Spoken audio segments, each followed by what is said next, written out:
വീണ്ടും വരുന്നവനായ യേശുക്രിസ്തുവിൻ്റെ നാമത്തിൽ ഏവർക്കും സ്നേഹവന്ദനം. ഇന്നത്തെ വായനഭാഗം വെളിപ്പാട് പുസ്തകം 9 മുതൽ 12 വരെയുള്ള അധ്യായങ്ങളാണ്. ഇന്നത്തെ ചിന്തയ്ക്കായി വിശുദ്ധ യോഹന്നാൻ എഴുതിയ സുവിശേഷം 18-ാം അധ്യായം 10-ാം വാക്യം.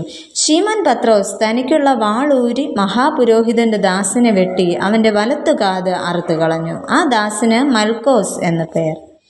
മുൻകൂട്ടി ആസൂത്രണമില്ലാതെ ആവേശത്താലോ ഭയത്താലോ കോപത്താലോ അതിവേഗത്തിലുണ്ടാകുന്ന പ്രതികരണമാണ് പെട്ടെന്നുള്ള ആക്രമണങ്ങൾ. എന്നാൽ ദൈവിക മാർഗം എന്നത് ആക്രമണത്തിൻ്റെതല്ല.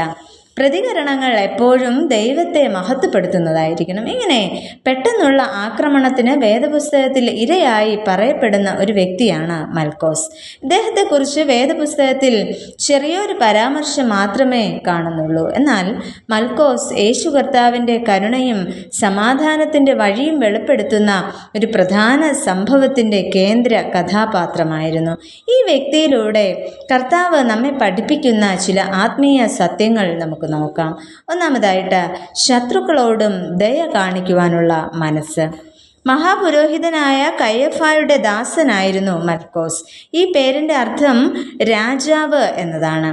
ഗെത്സമന തോട്ടത്തിൽ യേശുവിനെ പിടിക്കുവാനെത്തിയ സംഘത്തിനിടയിൽ ശിഷ്യനായ പത്രോസ് വാളെടുത്ത് മഹാപുരോഹിതന്റെ ദാസനെ വെട്ടുകയും അവൻ്റെ വലത്തുകാത് അറുത്തുകളയുകയും ചെയ്യുന്നു. ഇങ്ങനെ പെട്ടെന്നുള്ള ആക്രമണത്തിന് വിധേയനായ വ്യക്തിയായിരുന്നു മൽക്കോസ്. എന്നാൽ യേശു പത്രോസിനെ വിലക്കുകയും മൽക്കോസിൻ്റെ ചെവി സുഖപ്പെടുത്തുകയും ചെയ്തു എന്ന് വിശുദ്ധ ലൂക്കോസ് എഴുതിയ സുവിശേഷം 22-ാം അധ്യായം 51-ാം വാക്യത്തിൽ കാണുന്നു. നമ്മുടെയും പെട്ടെന്നുള്ള ചില പ്രതികരണങ്ങൾ നമ്മെ തിന്മ ചെയ്യുവാനായിട്ട് പ്രേരിപ്പിക്കുന്നതാണ്. എന്നാൽ ദൈവഹിതത്തിന് അനുയോജ്യവും മറ്റുള്ളവർക്ക് നന്മ പരത്തുന്നതുമായിരിക്കണം നമ്മുടെ പ്രതികരണം.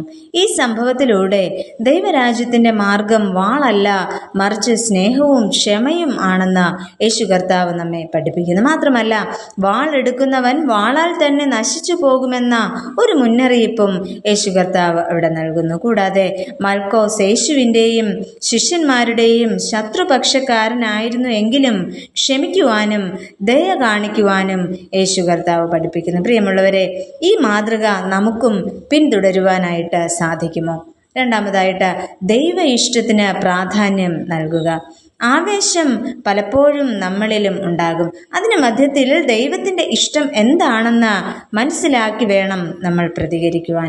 ജീവിതത്തിൽ പ്രതിസന്ധികൾ ഉണ്ടാകുമ്പോൾ നമ്മെപ്പോലെ തന്നെ പതറിപ്പോയിട്ടുള്ളവരാണ് ശിഷ്യന്മാരും.